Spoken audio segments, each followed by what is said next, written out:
Welcome back to the Fantasy 15. This is your divisional round fantasy football preview.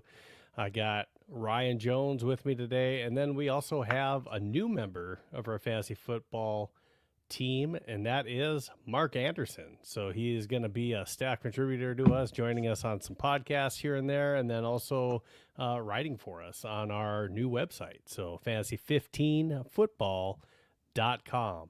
Let's so go. With that, I'm going to go ahead and bring Mark onto the stage. Mark.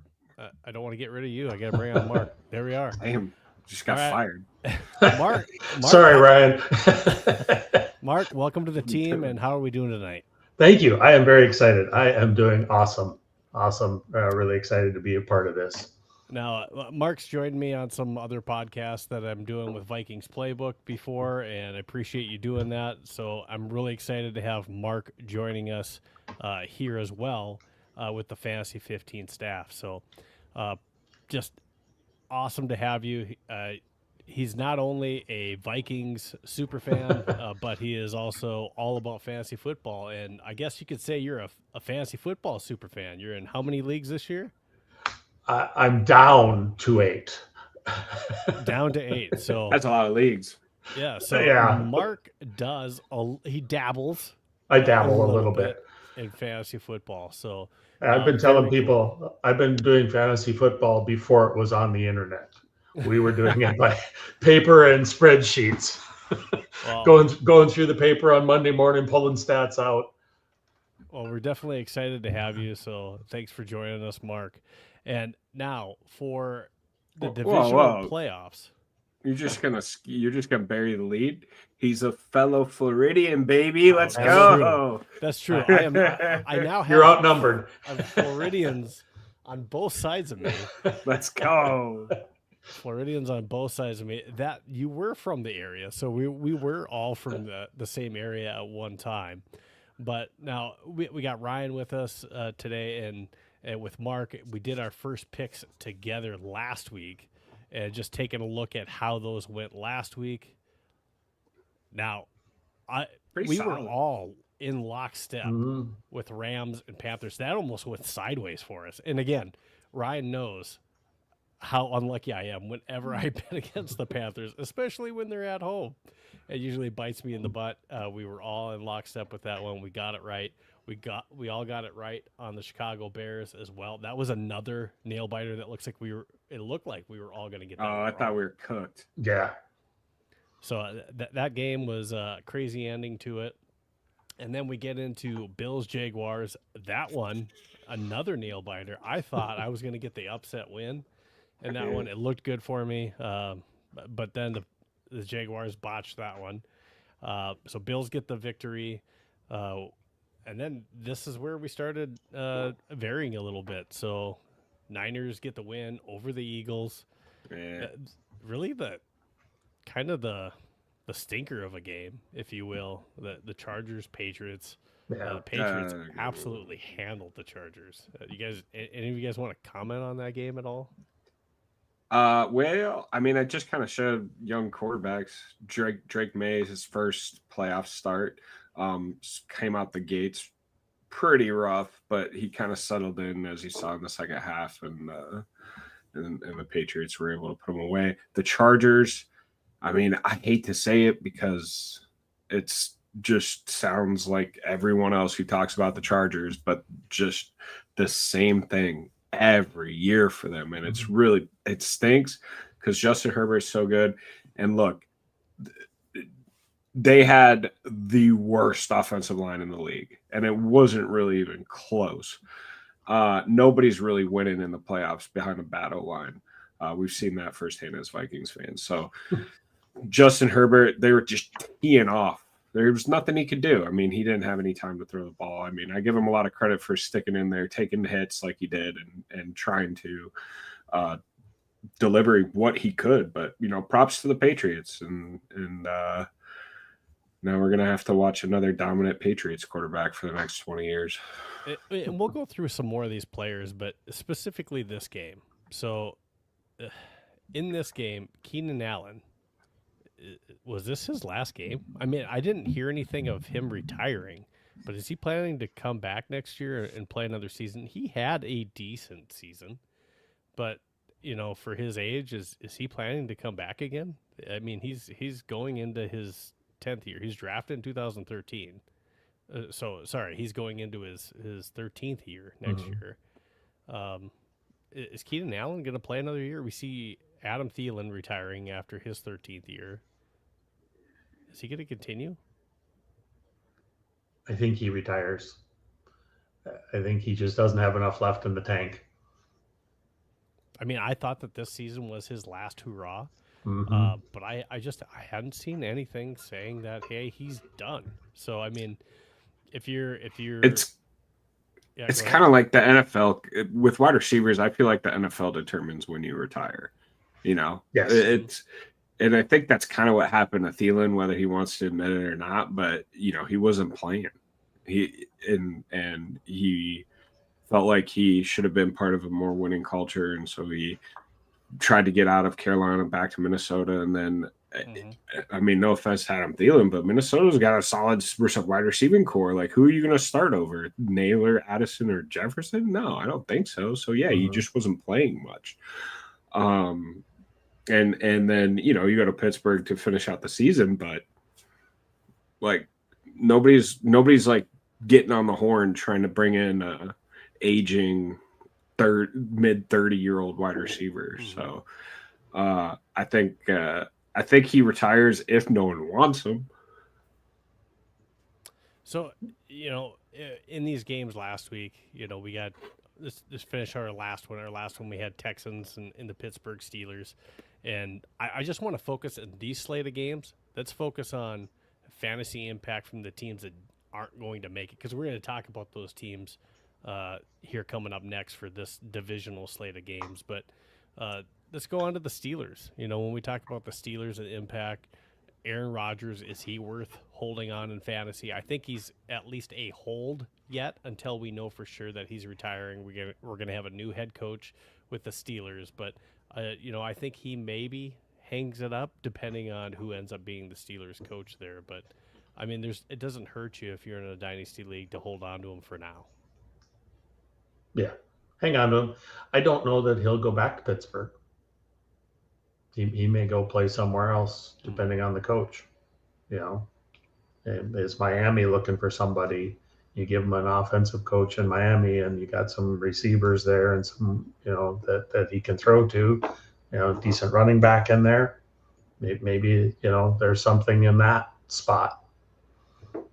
I think another consideration when we take a look at the Steelers, and I know you had an article on this that we'll get to later in this, Ryan, but when we start talking about wide receivers and DK Metcalf, he came to the Steelers, and honestly, he might be one and done with Aaron Rodgers. And do they transition to a rookie quarterback? Or if Aaron Rodgers doesn't come back, are they trying to make a move? We heard talks about it before Aaron Rodgers came there of them even possibly trying to go after Kirk Cousins.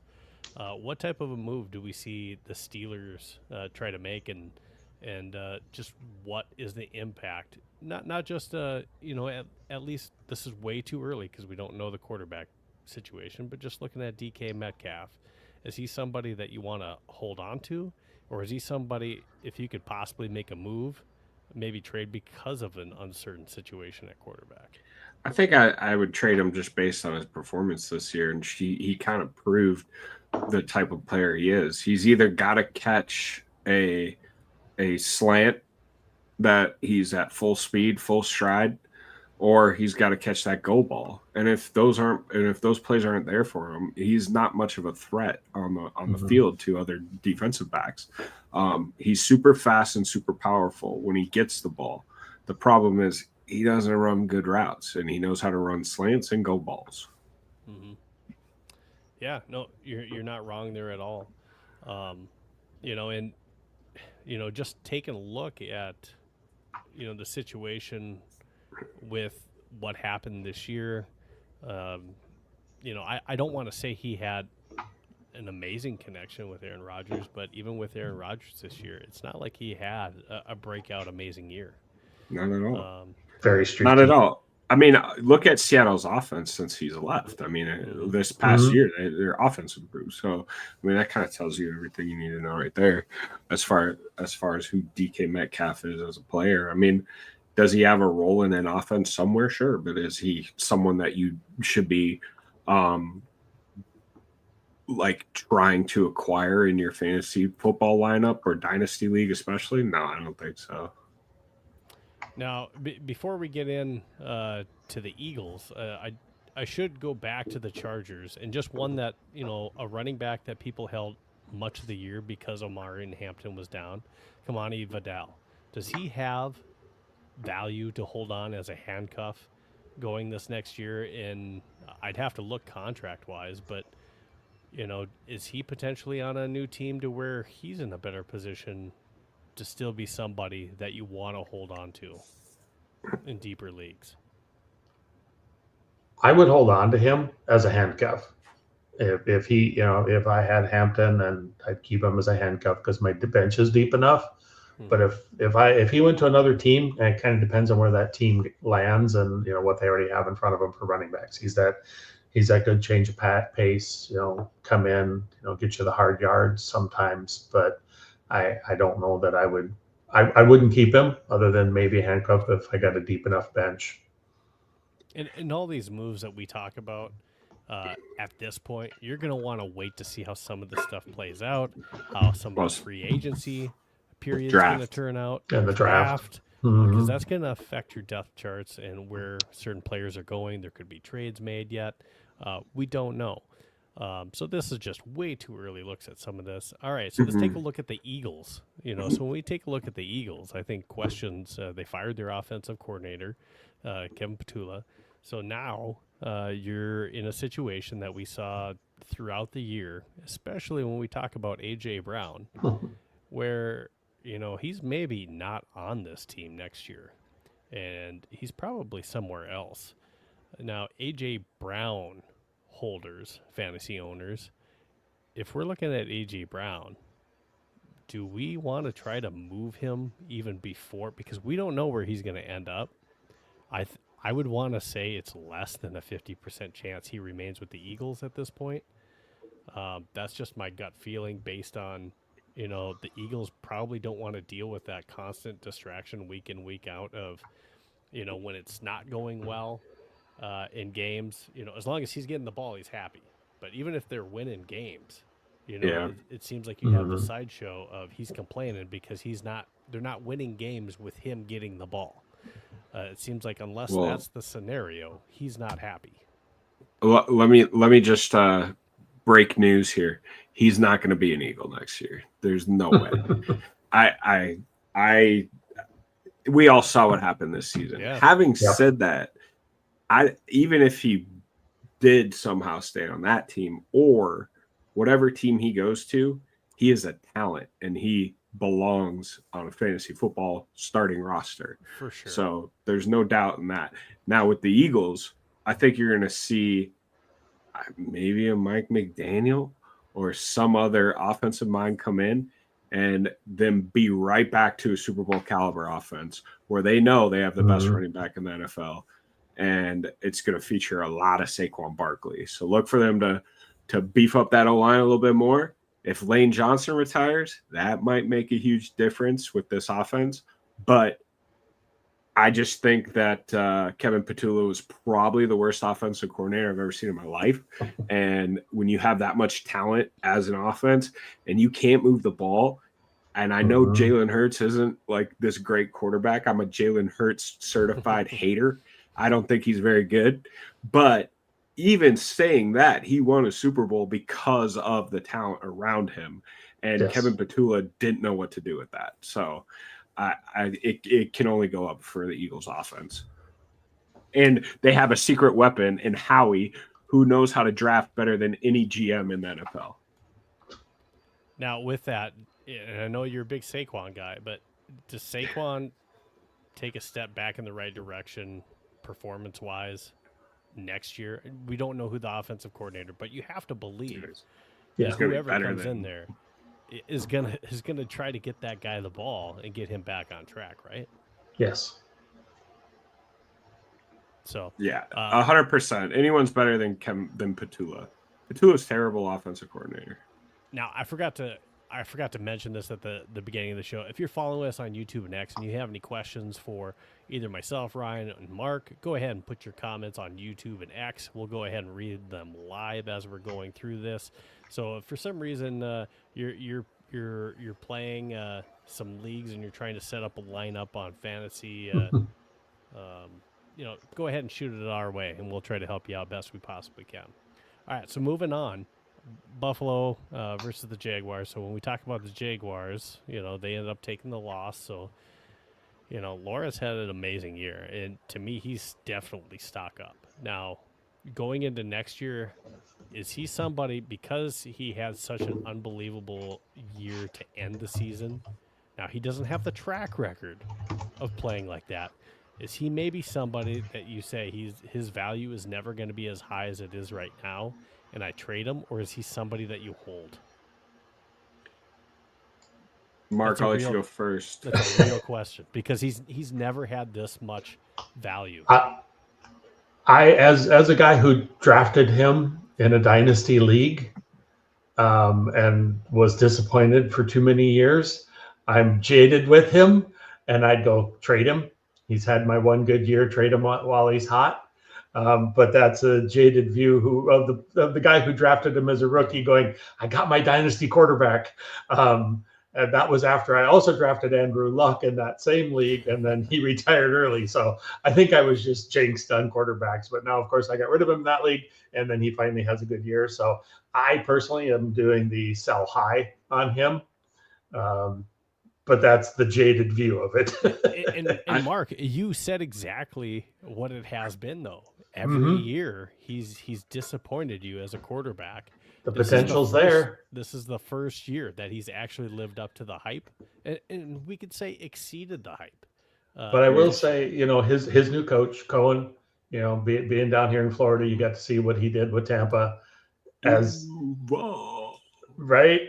And so you get to see it. So I will hedge my bets and go, okay, he's finally in a system that fits him. He's getting the players around him. Viking fans, Grant Udinsky as his offensive coordinator, right? That's been for a now. Difference. As he's out there interviewing, he's interviewing head coach jobs already. Guy's like 30 years old, baby face, can't even grow a beard. But hey, no, I'm going to have to disagree with Mark a little bit, and thank you for letting me know about your quarterback selections, and please let me know who you draft this year so I know who to stay away from. But I think that with Liam Cohen there in Jacksonville, that the Trevor Lawrence career has really started. He was playing loose, something he hasn't done his whole career. Where he was just letting his instincts take over. If he needed to use his legs, he used his legs. If he needed to throw an unconventional pass, so it's like with a little bit of sidearm action and stuff, like he was just letting it rip, playing loose like he did when he won a national title for Clemson. And I think something clicked for him, and it was almost like visible on the field when it started to happen, because you saw him go back to back weeks of like being one of the top, if not top 3 fantasy quarterback. And so, yeah, I'm excited for the Jaguars and what this means going forward. I think this loss, they just ran into Josh Allen, and that was it. Like they just ran into Josh Allen. But I really think you're going to see some Trevor Lawrence, Josh Allen, maybe Joe Burrow matchups in the playoffs for years and years to come. Now, when we continue to talk about Jaguar players, I don't think that we can move on without talking about Brian Thomas Jr. He was absolutely a flop this year at the wide receiver position after a breakout rookie year. So looking in 2026, if you're a Brian Thomas holder, I don't think you can give up on him. I think his value is too low to be able to sell at this point. I think just like a stock, you don't want to sell and take a loss. I think you have to wait to see if he can put out some games next season and maybe regain some of that value, and then maybe you try to move him. Now with Jacoby Myers into the fold, we'll have to see more games to see how that really plays out, if he Well, can get back on track. But go ahead, Ryan. don't forget that their brand new rookie star wide receiver got hurt early in the season, and Travis Hunter is going to be coming back too. There's only so many targets that can go around. And I don't know what happened to Brian Thomas Jr. this year, but he was not the Brian Thomas Jr. he was last year. For some reason, he was Washington. He was alligator arming balls. He looked timid out there. It was strange to see, to be honest. Like, he was worried about injury. You can't play that way in the NFL. Yeah, Washington looked really good for the Jacksonville Jaguars. You know, he really came out of nowhere, and at times, I mean, he almost looked like the number 2 wide receiver out there over Brian Thomas Jr. You know, and sometimes he was the leading receiver even over Jacoby Myers and Brian Thomas Jr. So he was a hot target option for Trevor Lawrence. So, I mean, what happens with him next year? I think he played well enough in the end of the year where I don't know if Jacksonville can actually hold on to him, because I think he's going to demand too much money to where he's going to at least be a number 3 receiver somewhere. To Is he a free agent? I think so. And he's the number 4 receiver on this team. You know, I think that's a problem. ETN's a free agent too, isn't he? I was just going to say that he's a free agent as well. That was the end of his rookie contract. Travis is, but after they shipped off Tank Bigsby to Philadelphia, I feel like that has solidified the fact that they're going to do whatever they need to do this offseason to retain ETN in that lead running back spot. I don't think that they can afford to lose him after getting rid of Bigsby. Thoughts? Yeah, I don't know that he was. I mean, he's a good back. Don't get me wrong, but I don't know that he's like one of those backs that you like back up the Brinks truck for. Like, if he's asking for too much money, I don't think there's anything wrong with going to the draft and finding a rookie running back. But I think he had a good enough season this year where I think that they will for sure commit to him for at least another 2-3 years. But at what price? Like, I don't think they're if he's like I need 15 mil a year, they're probably going to be like kick rocks, you know. But he's probably in that 10, 11. 8 to yeah. If that's where he comes in, I think they re-sign him. Like you said, I think if he gets above that 12, 15 range, they're going to start rethinking that, and because of the other spots they need to fill. Nope, absolutely. All right, so let's move on to the next team that we have, Green Bay Packers. And I think the anomaly, there's a couple things here. You know, he's starting to get up there a little bit in age. You know, is Josh Jacobs still going to be that factor on that team? They've been trying to bring in some different running backs here the last couple of years. We saw in relief, Emmanuel Wilson played very well when he was in relief of Josh Jacobs. Is Josh Jacobs still going to be the lead horse in the Packers backfield in 26? He's still in a contract. Well, the one thing I'll say is that he was third or fourth in the NFL in touchdowns, rushing touchdowns. Sorry. And if you take out Josh Allen, he was third amongst running backs. So is he going to amass, 1,500 yards rushing or anything like that? Probably not, but they still use him in the goal line, and he's their primary goal line back. So he'll still have value fantasy-wise, I think, no matter what. Even if they bring in another back, I still suspect that it's going to be running back by committee, and he'll probably still end up with the goal line carries. So his role may be diminished. He may not have as much value as he had this year, but I do think that he's still someone that you're probably going to want on a fantasy roster as, a flex play because of his ability to score touchdowns. I would agree. I think his yardage goes down, but the touchdowns stay in that same realm. Now he didn't achieve 1,000 yards rushing this year. He only had 929 yards. Yeah. He did average 4 yards per carry. Those 13 touchdowns that you talked about running, but I mean he had 3 fumbles this year. So that's actually an uptick from what he typically averages Mhm. in a given year. But he didn't exactly get the carries that he's used to. When he had his Pro Bowl season when he was with Las Vegas, he got 340 carries. Mhm. He only had 234 carries this year, Yeah, and he that did miss 2 limited. games. He missed 2 He games, did. but Yep. But still, that's a very stark mhm. decrease Mhm. in just attempts that he had, and some of that could be because they trusted Emmanuel Wilson a little bit, and some of the trouble he had with his knee there in some of those games where he was on a snap count, if you will, as well. Mhm. Mhm. But yeah, it's a fair question. Now that he'll be going to his 8th year in the league, and that's when at least as a running back, you're starting to get a little bit long in the tooth. Yeah. So I'm kind of more interested to see what the Packers do at quarterback.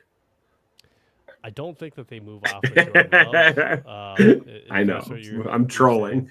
but no, they're not going to move off of Jordan Love. But what I will say is an interesting one is Romeo Doubs. Romeo has been a really consistent receiver for Mhm. them, and he is now going to be a free agent.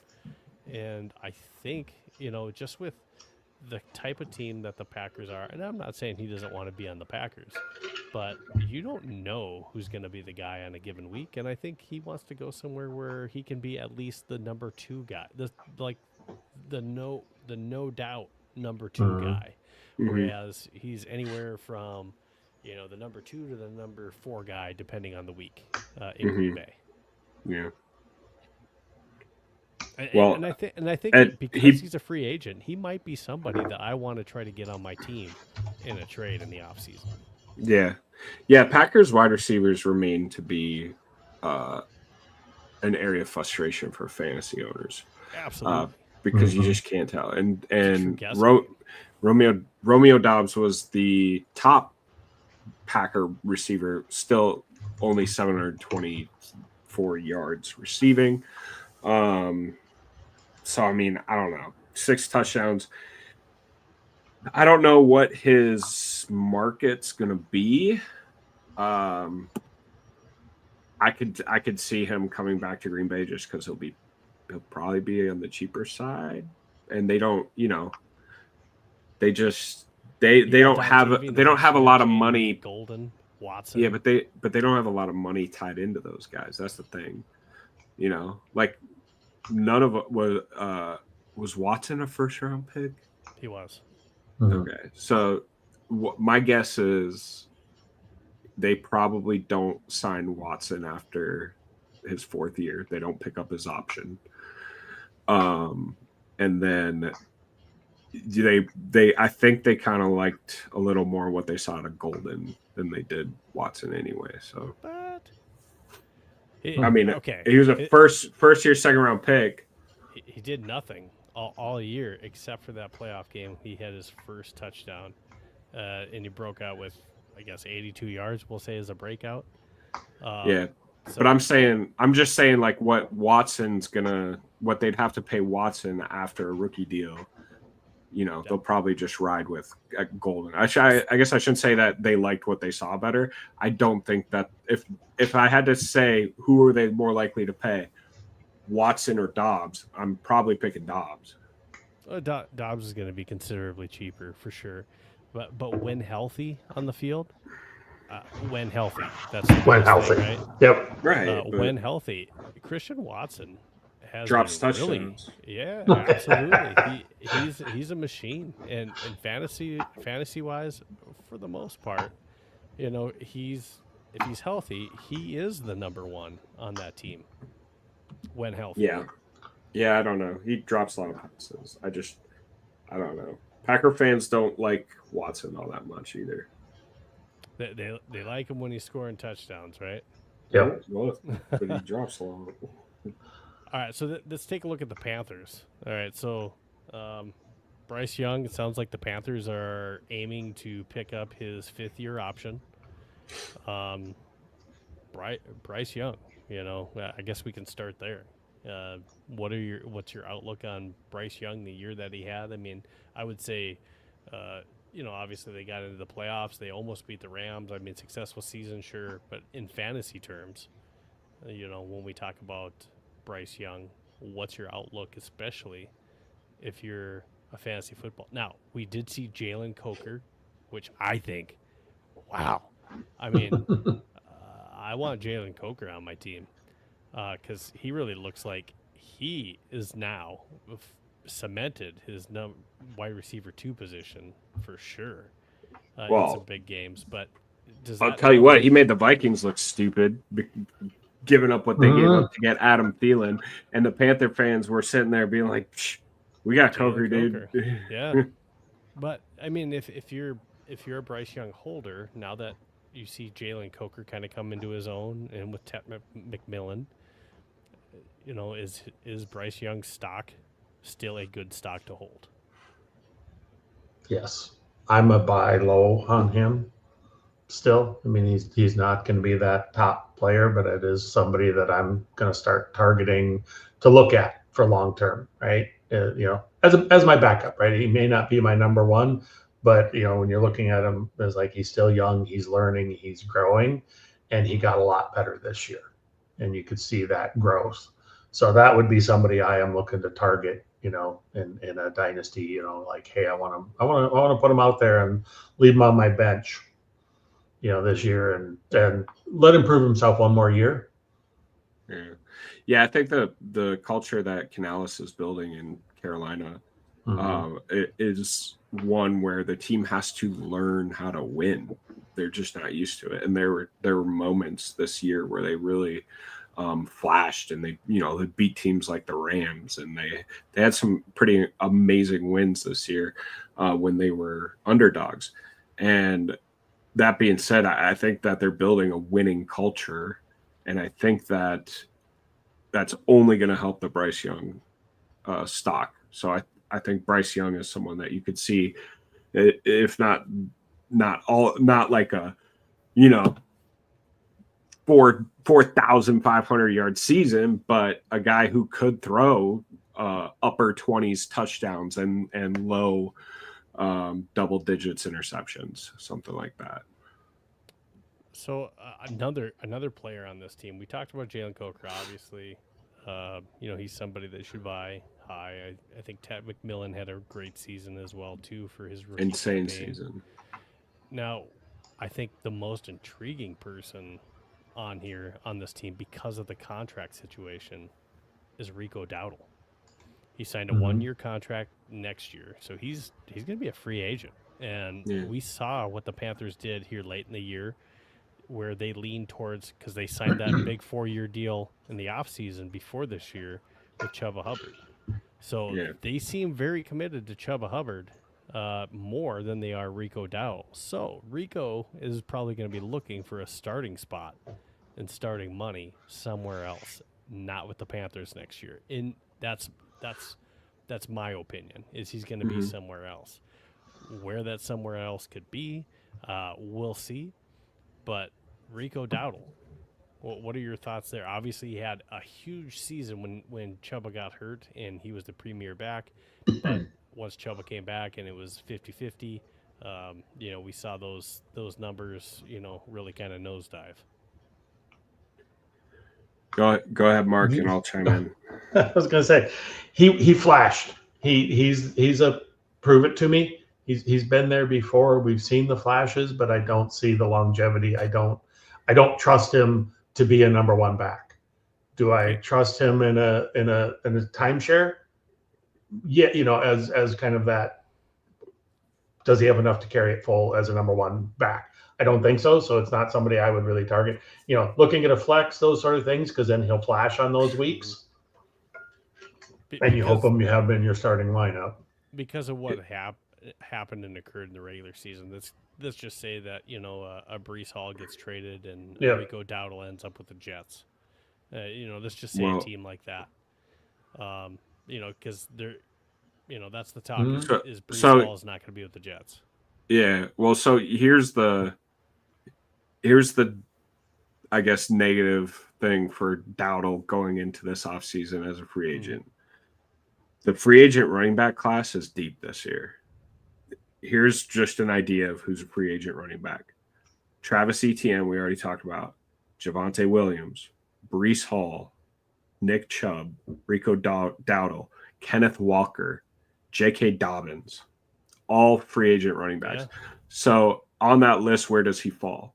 I mean, he's not, in my opinion, he's not better than a Breece Hall, not better than an ETN, probably not better than a Javonte Williams. So you're the fourth best free agent running back. What kind of money is that going to get you, and where are you going to be starting at that point? It's more likely a split backfield type of situation. Yeah. And I think this is definitely one that we have to dig in a little bit deeper, especially with this field of running backs that you just mentioned, Ryan. I'm really intrigued to see what happens with Kenneth Walker when he doesn't have Zach Charbonnet. And I think that's a good thing for Kenneth Walker, for fantasy owners, because we saw how many touchdowns that Zach Charbonnet vultured off Kenneth Walker this year. If you're a Kenneth Walker owner, like I have him in one league, I'd love to see him on a different team where he can be the featured back and he's not losing goal line carries to a Zach Charbonnet type situation. Sure. But we'll have to look into that a little bit more. All right, so let's take a look at this week's games.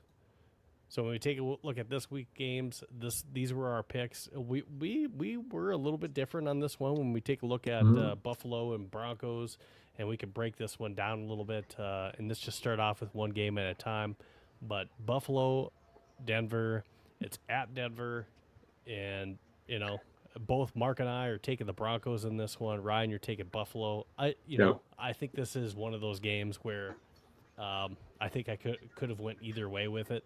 This is probably the game that I probably think is the closest between the four games that I didn't feel as easy making my pick for the Broncos, and just because you never know when Superman's going to put on his cape, that being Josh Allen, and take over a game and say, get on my back. It's Mile High, man. Josh Allen could throw the ball 90 yards at Mile High because of thin elevation. Like he's just every shortcomings that the Bills have is made up for with a 6'6", 240-pound quarterback who is accurate, dynamic, and can move, can run the ball just as well as anybody also. So he has experience in the playoffs. He has heartbreak in the playoffs, and he's playing with a chip on his shoulder. He's the MVP. I'm not picking against Josh Allen in this year's AFC class. And this Bills are my pick to go to the Super Bowl. And this is really his shot without a Patty Mahomes in the conversation. No Joe Burrow. So it should no be, Lamar Jackson. No Lamar Jackson. So there's no premier quarterback that he's having to face. It's typically on this stage. So yes, this is his shot. The reason I went with the Broncos, obviously is that defense, and I do think that against the Buffalo defense, the Broncos have enough firepower to get the win in this one, and that's why I went with the Broncos. And something underrated about the about the Bills is they now have both tight ends healthy, and that makes Josh Allen just that much more dangerous when both those guys can be out there playing together. We had a Keon Coleman sighting last week. Yeah, hey man, whatever it takes, really. I mean, he's proven that even last year. I know they didn't go to the Super Bowl, but he was close. And he proved that it didn't really matter who was playing wide receiver for him. He's going to make plays happen, and he's just that good. He's that good. And the year James Cook led the NFL in rushing yards this year. So I know the Denver's defense, and they got playmakers all over the place. And hey, that's great too.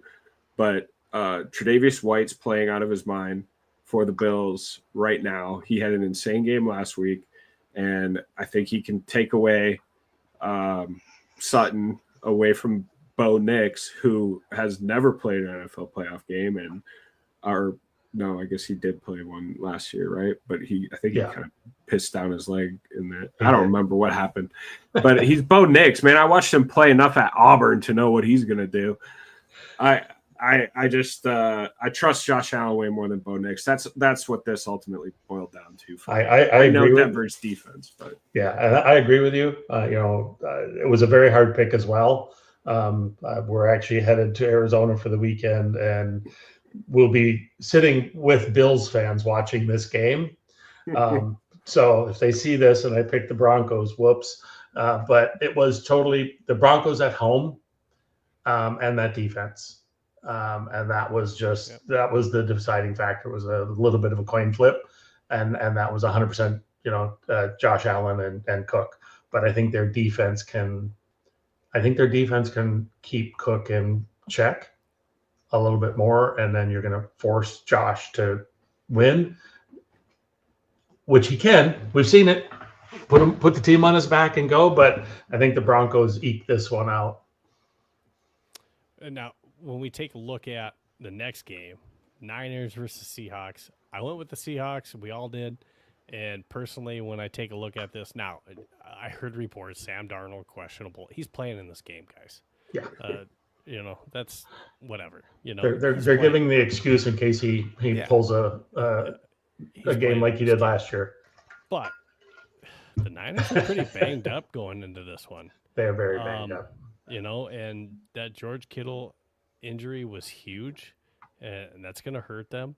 Yes, they have Jake Tongas, who I actually think is a really good fantasy pickup, sleeper, stash him on your team. He could be the next Kittle, just sitting on that Niners roster. He's been great whenever he's been having to come in to fill in for George Kittle. He's been a touchdown machine. So I'll say that as a stash on your team is make sure that you have him on there. But just because of the injuries and it's at home for Seattle, they have the defense, they have at least the offensive weapons to make it happen in this game, and that's why I went with Seattle. I'm the same way. It was the injuries for me, the injuries to San Fran. I think it would have been closer with Kittle in the game, but kind of like we were just talking about Josh Allen, McCaffrey can carry that team. Is he enough? I don't think so. You put him again, Seattle at home with that crowd and the injuries. That's where I landed. Is Trent Williams playing? Yes, Seattle's a really good run. Trent Williams is playing. Last I heard. All right. Well, then I guess it's possible, but Seattle has proven even when Darnold has a bad game, their defense is so good they can pick him up. That's right. The first time they played the Rams, he had 4 interceptions. They still almost won. And then the second time they played the Rams, I think he had 2 interceptions, and they did win. Mm-hmm. So even when he does have bad games, his defense is so stout and so good that it doesn't really matter that much because they're very effective running the ball with the 2 backs. And they have JSN, who's an insane wide receiver, and Darnold is capable enough to make it happen for him. So, I think Seattle's the best team in the NFC. So when we take a look at the 2 games that the Seahawks and the Niners squared off, in the first game, San Fran. Christian McCaffrey only had 69 yards rushing against this defense, and the second time that they played, he only had 23 yards rushing. So This team is really stout against the run, and San Fran has struggled to run the ball against them. So, I don't think that Christian McCaffrey is going to carry them, maybe in the receiving game, but definitely not in the pass game against the Seattle Seahawks up front with especially Byron Murphy has really been clogging the hole for the Seattle Seahawks this year. I think that's going to really be a tough go for them up front. Leonard Williams is up there too, and it's a tough one. Pressure up the middle. Absolutely. Yep.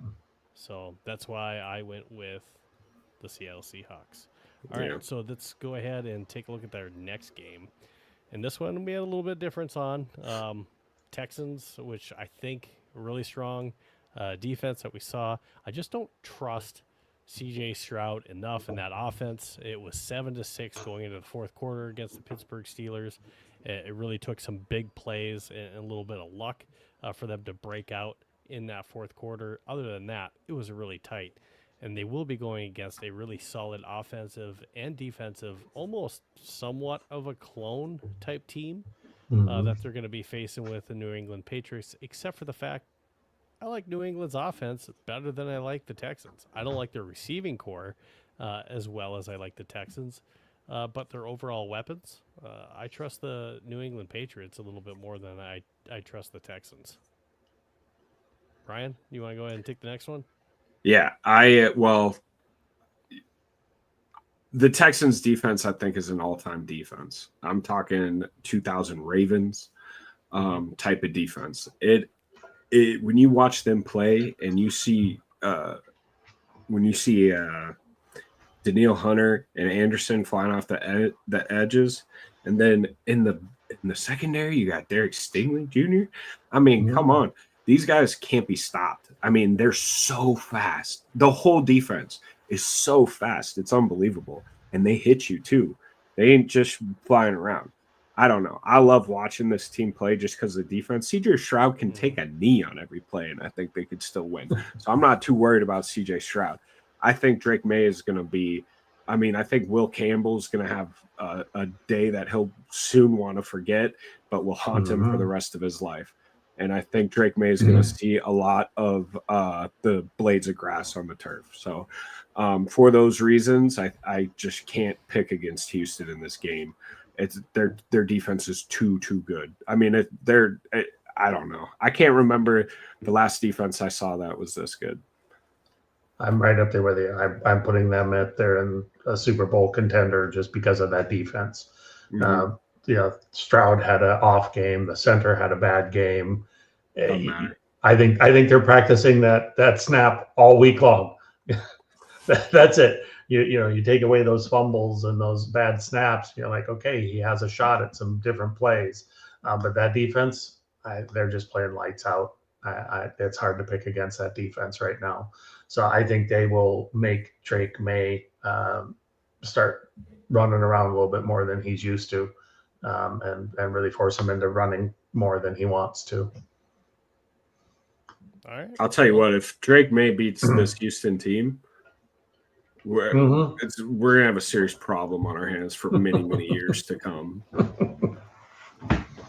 right, let's take a look at this last game. It sounds like a sprained finger, I think is what we're calling it for Matt Stafford with the Rams on his throwing hand. So, he's the kind of quarterback where he's going to play through that. I don't think that's going to be an issue per se. But the one thing that we have to take in consideration is this is in Chicago.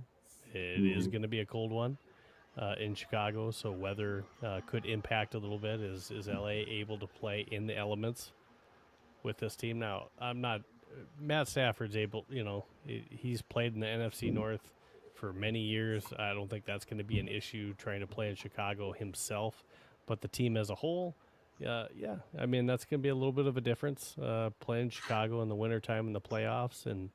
But I just think LA has a little bit too much firepower for the Chicago Bears, although we did see the Chicago Bears, in the face of diverse, a little bit of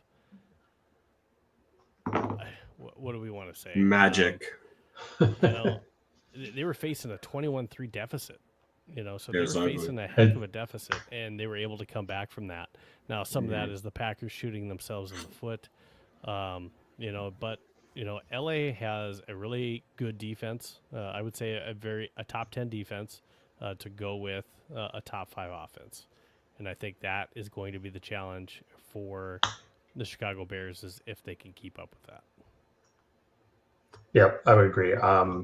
It came down to me, Stafford versus Williams. I just don't trust Williams. I don't think Chicago would have won last week had Green Bay not shot themselves in the foot. And having a lot of friends who are Packer fans go, LaFleur cannot coach with a lead. No. And you take that away, you put him in there, you go, you know what? You add the coaching staff change, and you're like, LA's going to keep keep doing it. They're going to put the pedal to the metal. They're not going to let Chicago back in it. That's where I landed. That was my turning point. Yeah, I mean, look, I understand that my pick will probably not be a popular one, and that's the reason why the Bears are underdogs in this game. And to be honest, I don't have a huge I guess I don't have much of a leg to stand on when it comes to it. So I'll give you my best argument. I picked the Bears because of the head coach. I think Ben Johnson is quickly becoming, if not the best head coach in the NFL, a top 2 or 3 head coach in the NFL. He's that good. He's that creative. His players love him, and they rally behind him. He knows how to game plan. McVay, also good coach. However, the way that they play and the scheme that they run is very, very, very common. And he just faced it last week. So, LaFleur comes from that McVay coaching tree.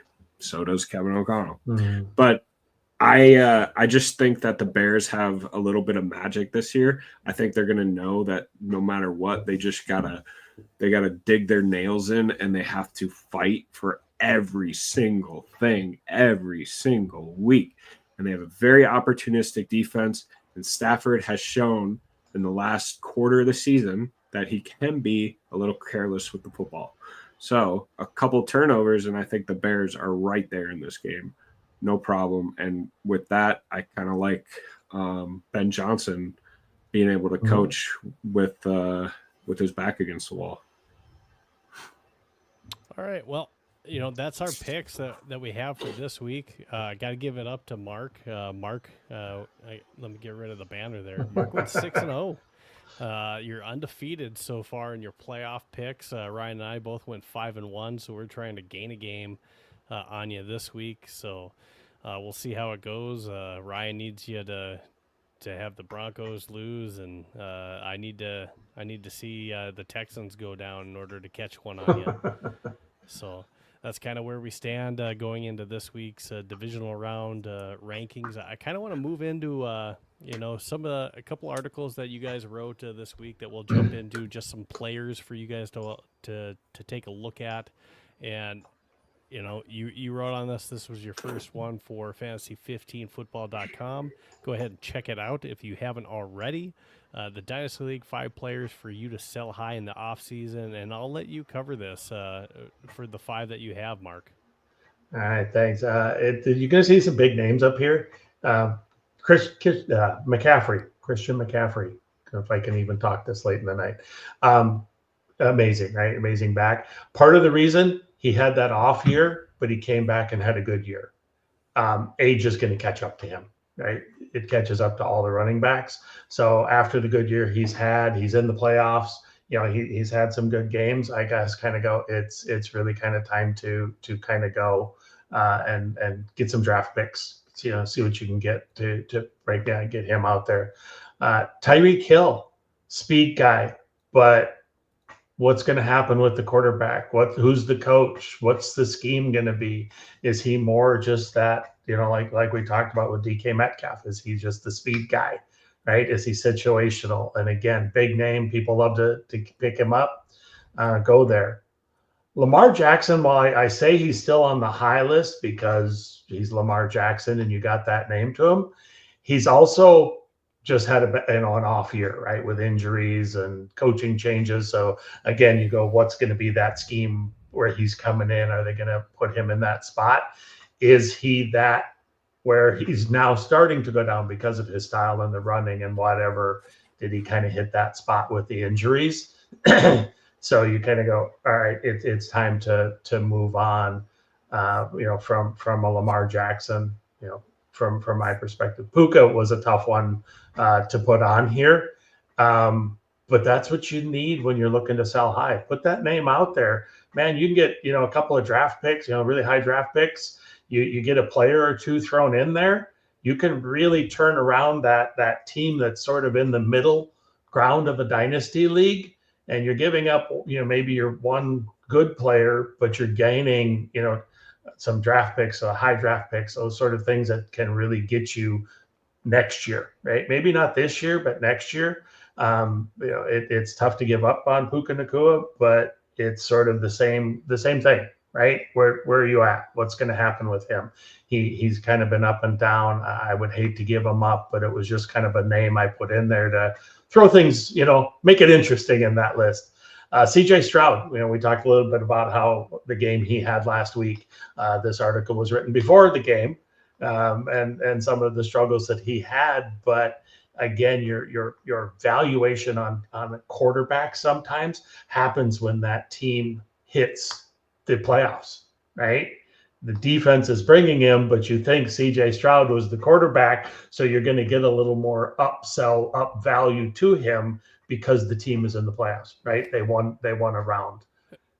And they're going to have, Tank Dell back next year. That's if he's still on the team. Right. They're going to have Tank Dell back next year. They're going to be at full strength with their wide receiving core and a little bit more experience, which a wide receiver I really like in Jaden Higgins, who I think he's kind of in like a Mike Evans type mold. I'm not saying he's going to be Mike Evans. Mike Evans has had a, almost, I would say, a historic career himself. Hall of Fame.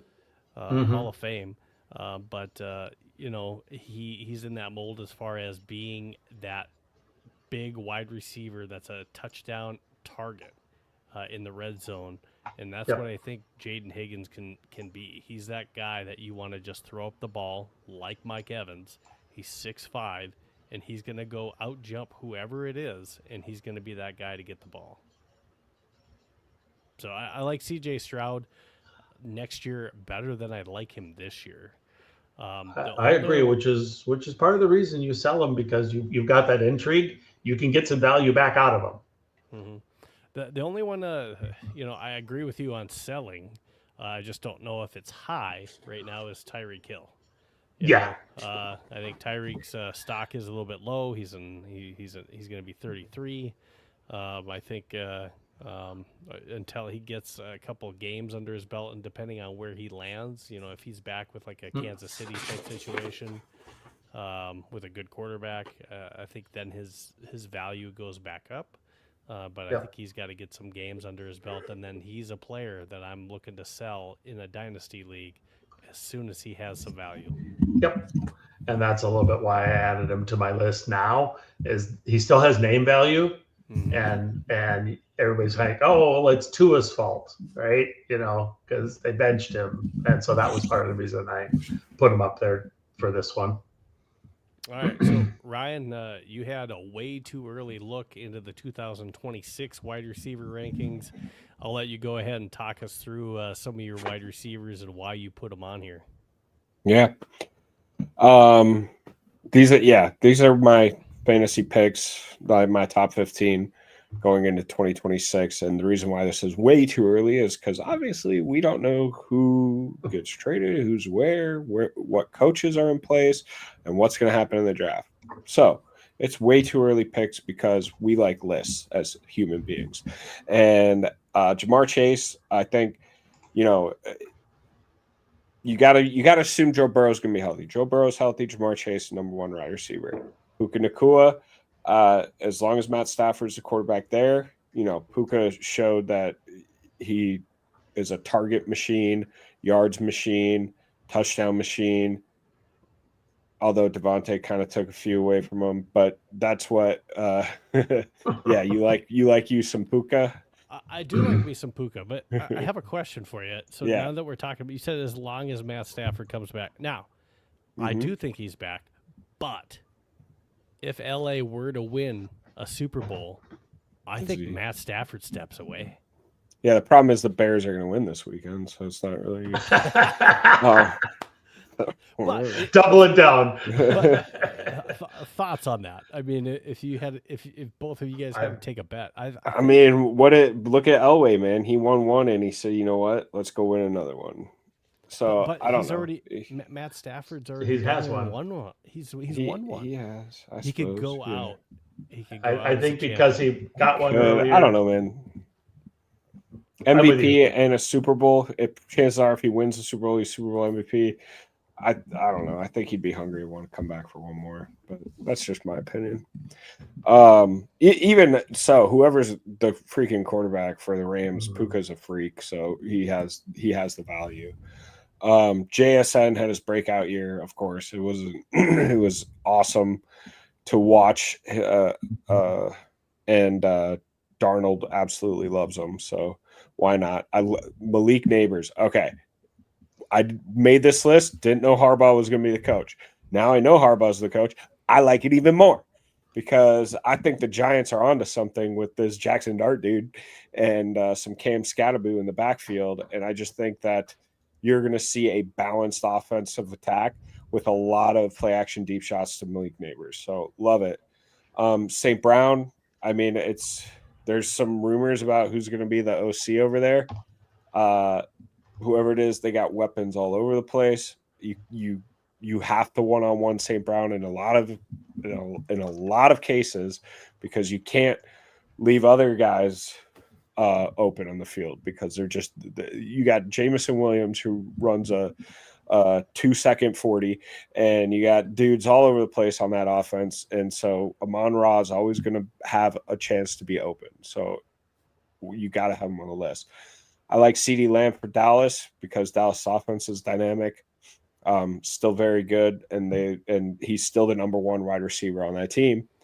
Despite the year that George Pickens has, I know he missed some games, and Pickens really picked it up, for lack of a better term. But I think once George Pickens gets paid, I think he might not be as good just because he hasn't shown that he's grown up enough to be able to handle that kind of money. That's all I'm saying. Whatever you want to say about it, that's just how I feel. And that being said, I think that CeeDee Lamb, wants to be known as the best receiver in the NFL. Justin Jefferson, I don't know. How is he number 7? Like, it feels low, right? He's freaking Justin Jefferson. But look at the year he just had. He had 2 touchdowns this year. And who's going to be the quarterback? And I don't know, man. It's hard to really rank him that much higher. Chris Olave, Tyler showed that he's a starting caliber quarterback in the NFL. And I really liked what I saw out of him the second half of the year. And he loves him some Chris Olave. Mm-hmm. AJ Brown's just a beast. So he belongs on any top 15 list. He's not going to be an Eagle next year. I already broke that news. You're welcome. Saint? I mean, maybe. Either way, I don't know. I don't know if AJ Brown's going to want to play with the quarterback that's unproven. I get it, but I'm just saying they're gonna be looking to pair a new number 2 down there with Tyler. And you're gonna make AJ Brown a number 2? I don't know. I mean, it would be fun. It'd be a really 29. Exciting offense. But first of all, I don't think Howie's gonna trade AJ because they got to trade him. I mean, if they cut him, I can't imagine that. There's a trade market out there for him, so they'll trade him. But they're not going to trade him to the NFC, I don't think. I don't. And does the East play the South next year? He's not going to trade him to a team that they have to play against next year, I wouldn't think. Howie's a freaking wizard when it comes to it. He'll probably end up with 4 first-round picks for A.J. Brown. Just because he's Howie. George Pickens, incredible year, breakout year for him in that Dallas offense. I don't know that Dallas is going to cough up the cash that it's going to take to keep him around because, I mean, he's going to demand $30 million a year, I would think. Yep. Or more. Yeah, and I mean, just for once, I don't know. Drake Patriots. London, I mean, maybe. Drake London, the only reason he's not higher on this list is because I don't know if it's going to be Michael Penix, or Kirk Cousins playing quarterback for that team. And I think if it's Cousins, he has more value than if it's Penix because he's just, I don't know. It seemed like like Cousins target him a lot more, especially in the red zone, big target, and Cousins really liked him. Tat comes in at number 12 on my list just because, I mean, amazing rookie year, broke 1,000 yards. Bryce Young's favorite target. I mean, even in the playoff game, he showed that he's just a freak, great hands, goes up and gets it, and just a dude. and I think he'll be a problem in the NFL for his whole career. Sutton, I don't know, man. Bo Nix, I've never been a believer. So Sutton's not higher on this list, but you got to throw the ball to someone, I guess. Devontae Smith, I think he'll be the number 1 in Philly because I don't think AJ Brown will be there. So he makes the list. And then Stephon Diggs, who broke 1,000 yards this year. I think he probably has another good year next year with Drake May.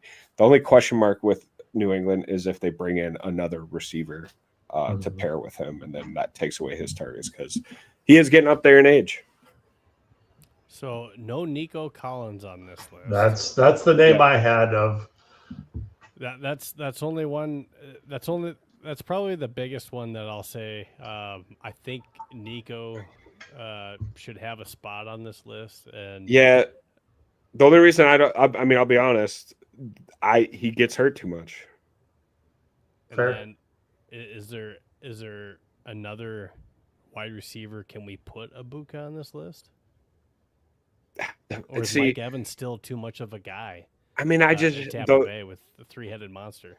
Here's the thing: they're so loaded at wide receiver, and after Godwin came back, after Evans came back, and then when McMillan came back, it was like Ibuka barely saw the football. Yep, too many options. And then another one I'll just throw at you. Does Michael Wilson almost break this list? I mean, obviously we all liked the second half of the season that Michael Wilson had with Jacoby Brissett throwing him the ball. The thing about Arizona is I don't know who's going to be the quarterback. I don't know what that's going to mean for Marvin Harrison Jr. I still think Marvin Harrison Jr. can be a number 1 wide receiver. What's that? Do we like Rome Odunze more than maybe someone on the bottom of this list? No, not yet. Not for me. A Garrett Wilson, if he got a quarterback. Garrett Wilson is another one. He'll be back and healthy next year. Yeah. So I mean, all solid choices. I mean, it's just who do you take off, really? Absolutely. I think this is a pretty solid list. I think the only one that I would say is maybe for sure missing that I would sub myself is Nico Collins. I would put Nico on the list somewhere. But that being said, I think they're gonna have like a Tampa Bay like situation as well. If Tank Dell's back in that room too. Tank Dell was arguably just as good as Nico Collins when he was healthy with that Houston team, and I don't think that they are going to shy away from giving snaps to Jaden Higgins either, just because he is a different type of wide receiver than those other two guys. Yeah. So a lot of mouths to feed in that Houston offense. So, I mean, you could be very well right with Tank Dell back. He still maybe doesn't break this because of how many mouths there are to feed. I need to see him stay healthy. CJ Stroud yet. And yes. I need to see him stay healthy. Nico or? Yeah, Nico. Yep. I need to see him stay healthy. Like that's the biggest thing with him. And I get Malik Neighbors got hurt last season too, but he didn't get hurt his rookie year. Absolutely. All right, good list from both of you guys.